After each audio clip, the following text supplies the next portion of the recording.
এনটিআরসির অধীনে অষ্টাদশ শিক্ষক নিবন্ধন পরীক্ষার চূড়ান্ত ফল আজকে প্রকাশিত হতে পারে। আমরা যতদূর জানি, এনটিআরসি এর সভাকক্ষে 18তম শিক্ষক নিবন্ধনে যারা ভাইবা পরীক্ষা দিয়েছে তাদের চূড়ান্ত ফল, ষষ্ঠ গণবিজ্ঞপ্তি এবং আরও বিভিন্ন বিষয় নিয়ে এনটিআরসিতে আজকে বিভিন্ন কর্মকর্তাদের সমন্বয়ে মিটিং অনুষ্ঠিত হচ্ছে। আপনারা অনেকেই জানতে চাচ্ছিলেন যে কবে নাগাদ ফল প্রকাশ হবে। বিভিন্ন ইলেকট্রনিক প্রিন্ট মিডিয়ায় এবং আমরা কিন্তু জানতে পেরেছি যে আজকে 4 জুন 2025 তারিখ সন্ধ্যার মধ্যেই এনটিআরসিতে 18তমতে যারা ভাইবা পরীক্ষা দিয়েছেন তাদের চূড়ান্ত ফল আজকে প্রকাশিত হতে যাচ্ছে। লক্ষ লক্ষ নিবন্ধনধারী এবং হবু শিক্ষক যারা আছেন তাদেরকে অভিনন্দন জানাচ্ছি, অগ্রিম অভিনন্দন জানাচ্ছি। আশা করছি শিক্ষকতার মতো মহান পেশায় আপনাদের পথ চলা এবং পদযাত্রা সুন্দর এবং মসৃণ হবে। বেশ কিছুদিন হলো আমরা এই ফলাফল নিয়ে ফেসবুক সহ বিভিন্ন প্ল্যাটফর্মে লেখা দেখছি। আমরা অনেকটাই উৎকণ্ঠায় ছিলাম যে অ্যাকচুয়ালি কবে ফল প্রকাশ হবে। তো আশা করছি যে আজকে আপনাদের সেই অপেক্ষার অবসান হয়ে যাবে। ইতিপূর্বে আপনারা যেভাবে প্রিলি তারপরে হচ্ছে রিটেনের রেজাল্ট পেয়েছেন, ঠিক একইভাবে চূড়ান্ত ফল আপনারা পাবেন। এনটিআরসির ওয়েবসাইটে আপনারা প্রবেশ করে রোল নাম্বার দিয়ে ফাইনাল রেজাল্ট আপনারা জানতে পারবেন। এছাড়া টেলিটক.com থেকেও আপনাদেরকে যারা উত্তীর্ণ হবেন প্রত্যেককেই SMS করে জানিয়ে দেওয়া হবে। কোনো কারণে SMS না পেলে রোল নম্বর দিয়ে ফলাফল জেনে নেবেন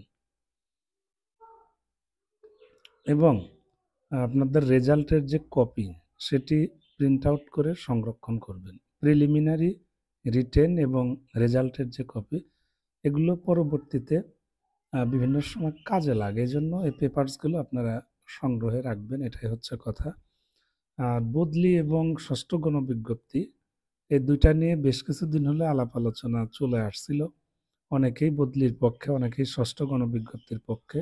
তবে আমি মনে করি দুটোই প্রয়োজন। তবে প্রতিষ্ঠানের শিক্ষক সংকট দূরীকরণের জন্য সর্বাগ্রে গণবিজ্ঞপ্তিটা প্রয়োজন। একজন চাকরি পেয়েছেন আর একজন বেকার আছেন, এ দুটো বিষয় একটু হিসাব করলেই বোঝা যায় যে কোনটি আসলে আগে দরকার। অনেকেই হয়তো মনে করতে পারেন যে গণবিজ্ঞপ্তি প্রকাশিত হলে হয়তো বদলি বিজ্ঞপ্তিতে খুব একটা লাভ হবে না। মোটেও না।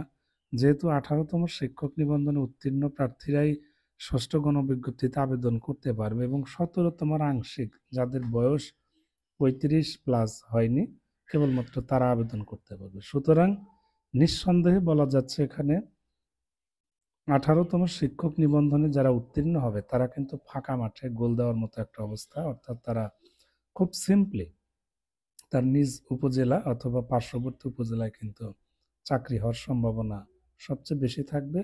আপনি যে বিষয়েরই নিবন্ধনধারী হন না কেন, টেনশনের কিছু নেই। ঈদের পরেই কিন্তু ষষ্ঠ গণবিজ্ঞপ্তি প্রকাশিত হওয়ার সম্ভাবনা প্রবল। আজকে রেজাল্ট প্রকাশিত হলে আপনারা দেখবেন যে মেরিট লিস্ট আপনারা খুব শীঘ্রই পেয়ে যাবেন এবং আপনাদের জন্য গুড নিউজ অবশ্যই আসছে।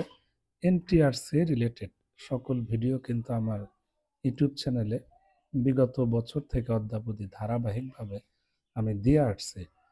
মানে নিবন্ধনের বিভিন্ন ধাপ, চাকরির আবেদনের প্রক্রিয়া, এমপিও আবেদনের প্রক্রিয়া সহ নানাবিধ বিষয় নিয়ে নিয়মিত কিন্তু আমার ইউটিউব চ্যানেলে ভিডিও দেওয়া থাকছে।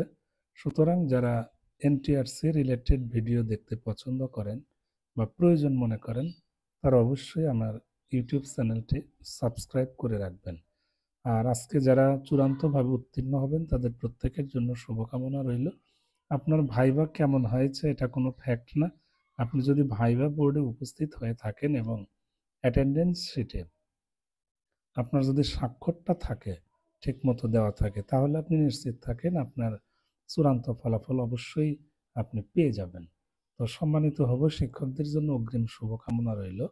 আমরা ফলাফল প্রকাশ হওয়ার সাথে সাথে আপনাদেরকে জানিয়ে দেওয়ার চেষ্টা করব। ধন্যবাদ সবাইকে।